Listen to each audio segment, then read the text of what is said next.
ब्रज नगरी होडोल पहुंच चुकी है और ब्रज नगरी होडोल में दृश्य जनमानस का देख रहे हैं।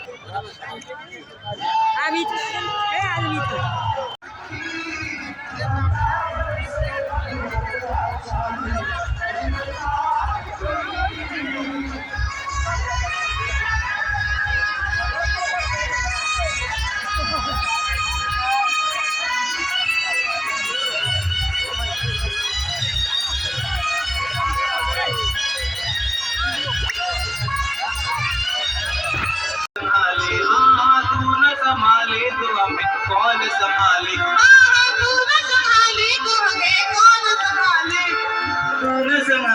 हमें कौन संभाले।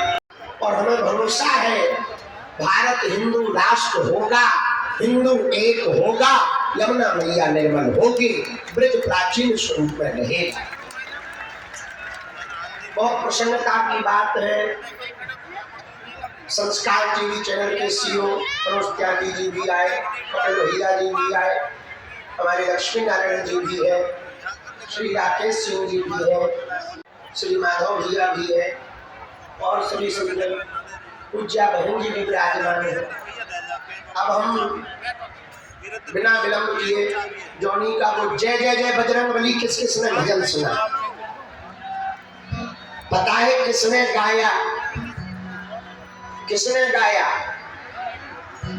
नहीं पता, थोड़ी देर बाद जब वो खड़े होंगे तब पता लग जाएगा, अभी नहीं हम बताएंगे किसने गाया। उसके पूर्व में हम अपने भ्राता श्री जिनका दास के प्रति भ्रातृत्व प्रेम है और अपने अपने राम के माध्यम से पूरे भारतवर्ष को एक सूत्र में जोड़ने का काम कर रहे हैं। हमारे अति प्रिय भ्राता श्री कुमार विश्वास जी भैया आए हुए हैं, जोरदार ताली बजा करके सीताराम बोलो, अरे जोर से बोलो, माना की थके हैं पर इतने थोड़ी थके, और बोलो एक बार। हम माइक आपको दे रहे हैं, आपको जाना भी है, तो आपके वचनामृतों को सुनने के बाद फिर शेष क्रम आगे प्रारंभ किया जाएगा। सबसे लास्ट में अध्यक्ष की भूमिका निभाने वाले पूज्य मौनी बाबा जी महाराज सबसे अंत में आपकी अध्यक्षी उद्बोधन होंगे। श्री सीताराम।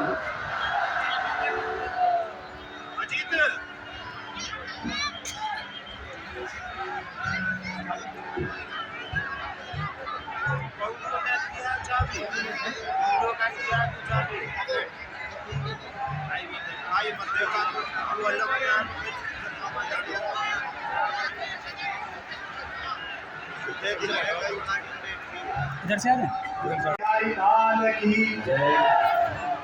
मंच पर बैठे हुए पूज्य संत चरण,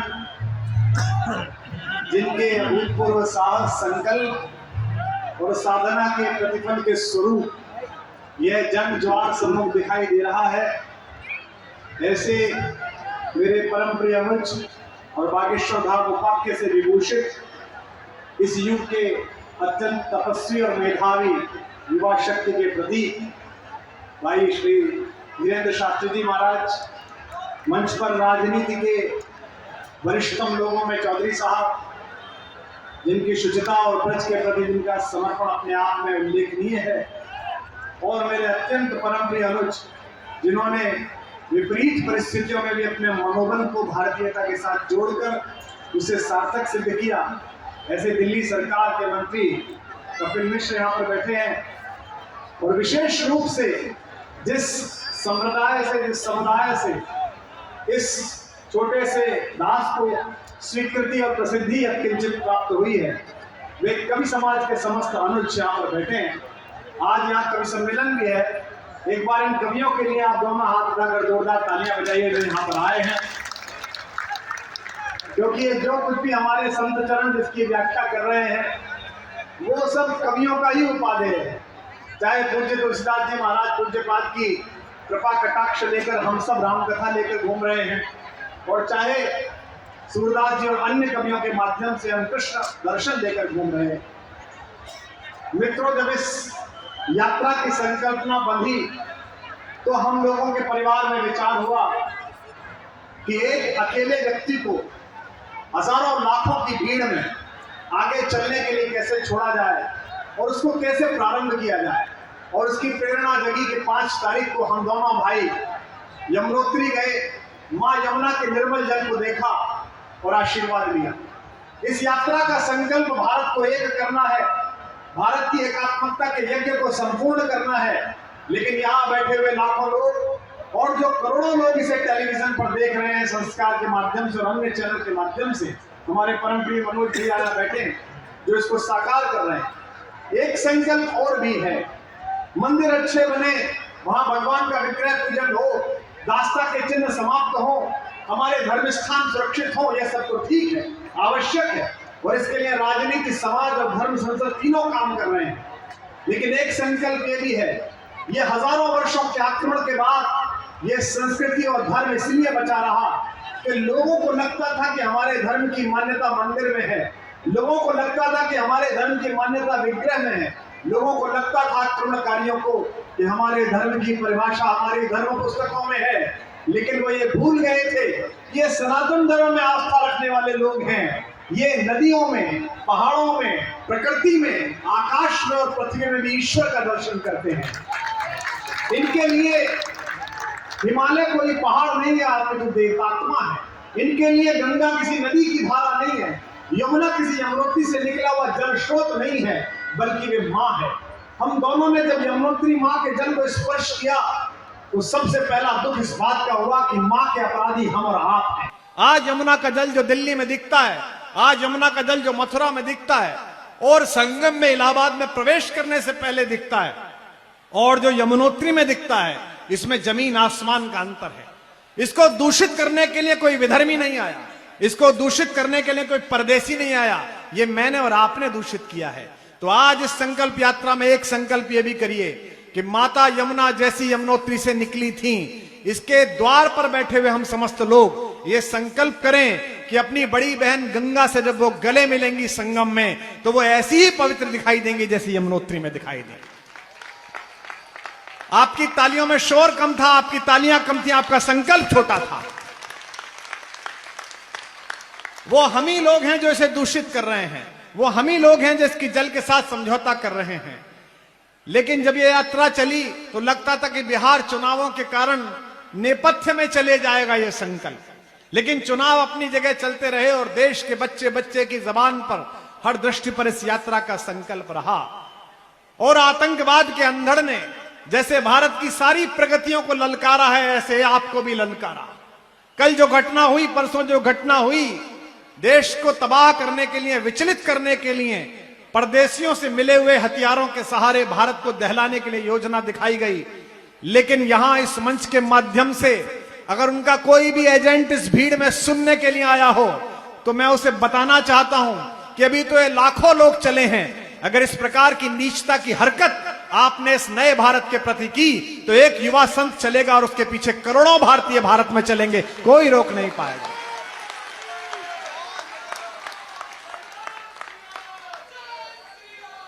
पिछहत्तर वर्षों में भारत की चेतना ने तरुणाई ली है। अब भारत किसी एक व्यक्ति का नाम नहीं है, भारत किसी एक राजनीतिक दल का नाम नहीं है, किसी एक सरकार का नाम नहीं है। लोगों की आंखों में वह दृष्टि लौटी है कि लोग इस संकल्प पर चर्चा कर रहे हैं। हमसे लोग कह रहे हैं, बड़े आश्चर्य की बात है कि जैसे ये घटना हुई, एक अगली खबर मैंने देखी कि राम मंदिर की सुरक्षा बढ़ाई गई, काशी विश्वनाथ की सुरक्षा बढ़ाई गई, तिरुपति बालाजी की सुरक्षा बढ़ाई गई, नागपुर में संघ कार्यालय की सुरक्षा बढ़ाई गई। ये मंदिर किसके हैं? ये देवस्थान किसके हैं? बहुसंख्यकों के हैं। और खतरा किससे है? खतरा उनसे है जो भीख मिले हथियार और आरडीएक्स के सहारे इस देश को परेशान करना चाहते हैं। इसका मतलब यह है कि देश सही रास्ते पर है, प्रगति ठीक हो रही है, जातियों का विभेद तोड़कर एक साथ एकत्रीकरण की भारत की परंपरा अच्छी हो रही है। मुझे बड़ी प्रसन्नता हुई जब इस सनातन धर्म की यात्रा में, इस भारत की एकात्मकता की यात्रा में दूसरी पूजा पद्धतियों में गए हुए हमारे मित्रों ने आकर भी भाषण दिया। मैंने यहां कहीं मौलानाओं को भाषण करते हुए देखा। यह अच्छा संकल्प है। अगर यह बात देश में हर व्यक्ति को समझ में आती है और सामने माएं बैठी हैं, गांव से आए हुए लोग बैठे हैं, आप पूजा पद्धति कोई अपनाइए, आप अपनी पंथ में किसी प्रकार आचरण कीजिए, आप किसी पुस्तक में भरोसा कीजिए, लेकिन यह ध्यान रखिए कि अंततः आप पैदा भारत में हुए हैं और मिट्टी में भारत में मिलेंगे। सबसे बड़ा धर्म है, यह सबसे बड़ी जागृति है। हो सकता है 400 साल पहले, 500 साल पहले, 600 साल पहले आतंक किसी आंधी ने आपको अपनी मान्यता बदलने के लिए विवश किया हो, लेकिन ये आतंक की आंधियां आप भारत में ध्वस्त हो रही हैं। और जिसको समझ में ना आता हो वो 3 घंटे की फिल्म देख ले अमर अकबर एंथोनी। एक मस्जिद जाता है, एक गिरजाघर जाता है, एक मंदिर जाता है, और फिल्म के आखिर में तीनों का बाप कन्हैया लाल निकलता है। तो अंत में सब वहीं मिलेंगे, उसी समुद्र में जाकर, उसी सागर में जाकर विलय होना है। यह भारत को सीखना पड़ेगा। और अगली बात जो कह रहा हूं वो बुरी लग सकती है, मैं निशाने पर आ सकता हूं, फिर कह रहा हूं जो सीधे तरीके से समझें वो सीधे तरीके से समझें, अन्यथा भारत हाथ उठाकर बचाना नहीं, हाथ उठाकर निपटाना सीख गया है, घर में घुसकर मारना सीख गया है। भारत अपने घर में हुए हमले के लिए किसी यूनाइटेड नेशंस में नहीं जाएगा। दुनिया के किसी सरपंच को हम यह बात की परमिशन नहीं देंगे कि वो हमारे घर का फैसला करे। हमारे घर में आकर आरडीएक्स फूकोगे, हमारे घर में कार उड़ाओगे, हमारे घर में AK-47 उड़ाओगे, तो हम चोर को नहीं मारेंगे, कराची में बैठी हुई चोर की नानी को मारेंगे, उसके घर में घुस के मारेंगे। लाल किले से भाषण होते रहे इस देश में, 125 करोड़ के देश के प्रधान मिमियाते रहे और 15 अगस्त को कहते रहे कि पड़ोसियों से कहना चाहता हूं आतंकवादी भेजना बंद करें। लाल किला एक नई भाषा बोलना सीख गया है और उस भाषा को मजबूत हम सब कर रहे हैं। हमारा छोटा भाई यहां पर बैठा है कपिल, हमारे आदरणीय भैया चौधरी साहब बैठे हैं। लाल किले से भारत की भाषा यही है और यही होनी चाहिए। दुनिया के जिस देश की औकात हो अपने आतंकवादियों को भारत में भेजे। हरियाणा के फौज में गए हुए लड़के उनका स्वागत करने के लिए तैयार खड़े हुए हैं अपनी सेना लेकर। देश बनाएं। हमारे कवि पढ़ने के लिए आएंगे, पंकज मेरा छोटा भाई है, पंकज पंडित बुंदेलखंड से आए, पढ़ेगा, या अंजाम पढ़ेगा, पीयूष पढ़ेगा, दीपा हमारी बहन यहां बैठी है वो पढ़ेगी। 4 पंक्तियां मैं इनके शुभकामना के लिए पढ़ रहा हूं। देश बनाएं या अब अपने बेटों की लाशें ढोएं। ये 2 बात हमारे पास 70 साल से गूंजती रही। हम शव कलेक्ट करते रहे, आज इतने मर गए, कल इतने मर गए, अभी भी कल हमने देखा कि 12 मर गए, 14 मर गए, 16 मर, हम गिनती गिन रहे हैं। देश बनाएं या अपने बेटों की लाशें ढोएं। इसी कश्मकश में हर जीती बाजी हारी जाती है। और अगली पंक्ति होडल से पहुंचे तो बेचैन सोए हुए प्रधानमंत्री को हमारी ओर से आश्वस्त करना अपनी तालियों की गूंज में। देश बनाएं या अपने बेटों की लाशें ढोएं। इसी कश्मकश में हर जीती बाजी हारी जाती है। एक बात हो दिल्ली के आका तुम हम सबसे सुन लो, कुत्ता पागल हो जाए तो गोली मारी जाती है।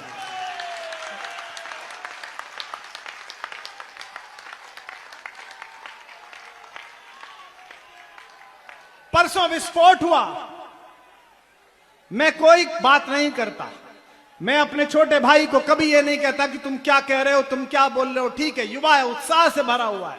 ईश्वर ने गढ़ा गांव के एक छोटे से ब्राह्मण परिवार में एक युवक को चुना है।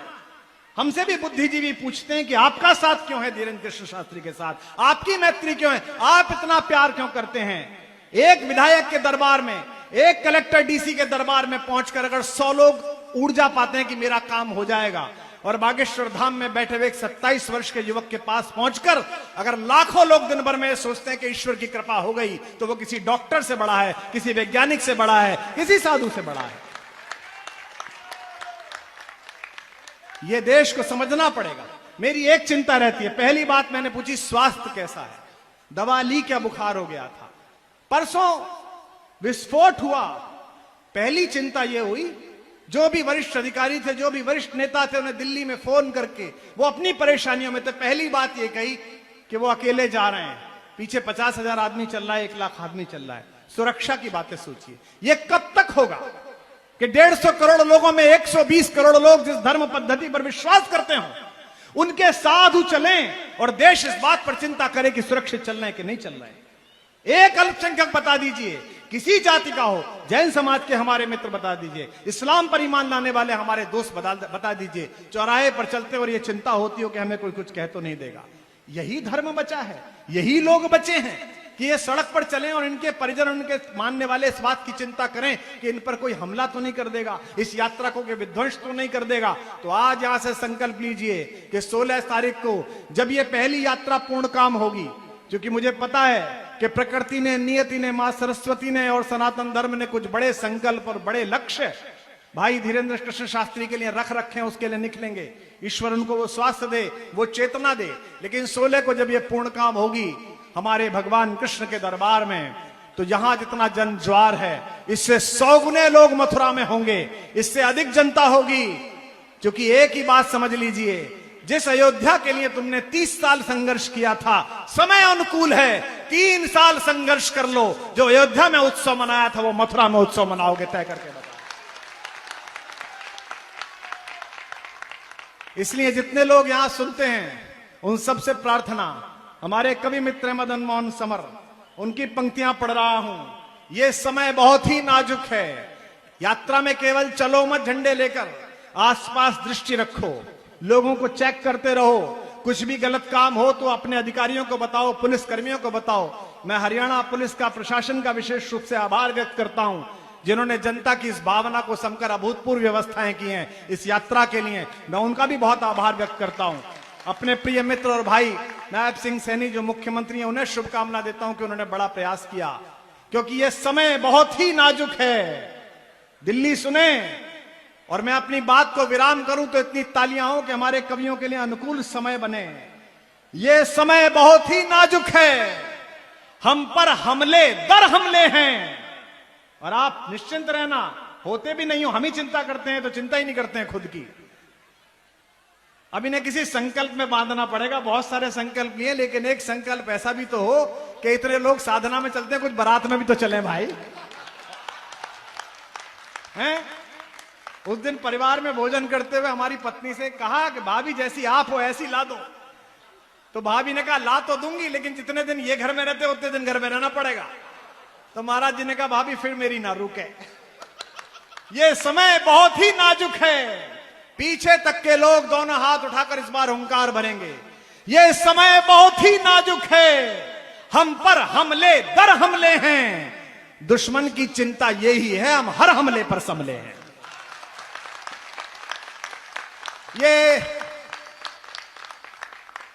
ये 10-20 लफंगे 1-2 कार उड़ाकर 10-15 मासूम बेगुनाह लोगों को मौत के घाट उतारकर ये सोचते हैं कि 140 करोड़ देश की प्रगति का रथ रुक जाएगा।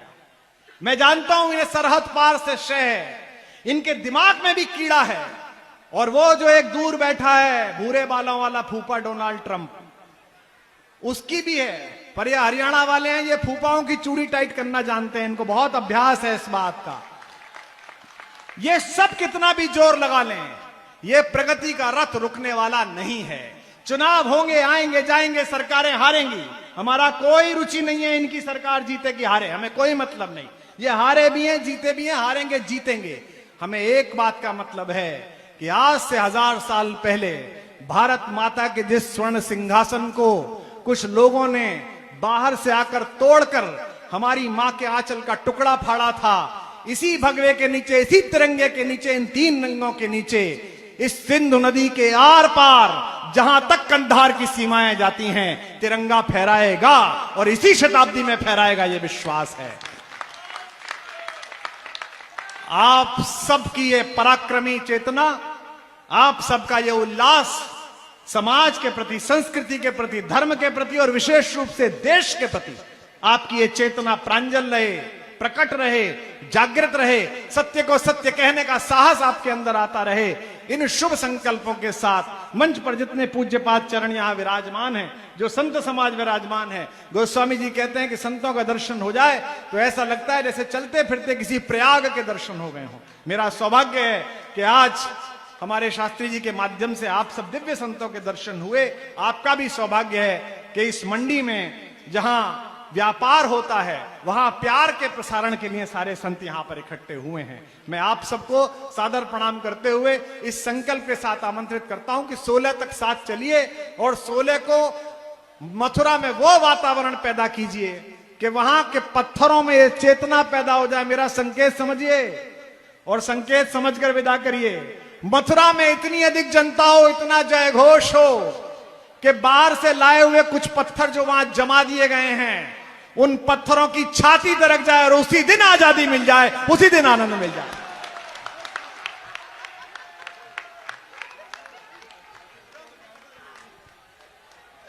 जय सिया राम।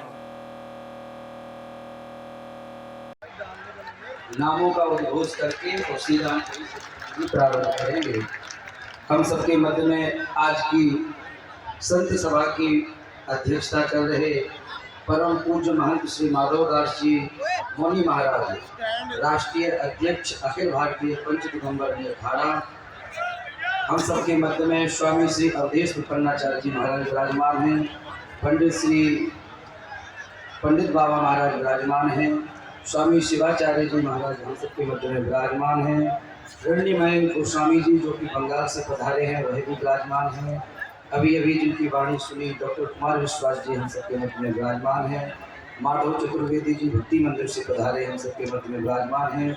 कृष्णा चतुर्वेदी जी मथुरा से पधारे हम सबके मध्य में विराजमान हैं। आचार्य उमेश जी महाराज फलानी जी हम सबके मध्य में विराजमान हैं। राजपीठ से भी जनप्रतिनिधि जन हम सबके मध्य में विराजमान हैं। कपिल मिश्रा जी मंत्री जी विराजमान हैं।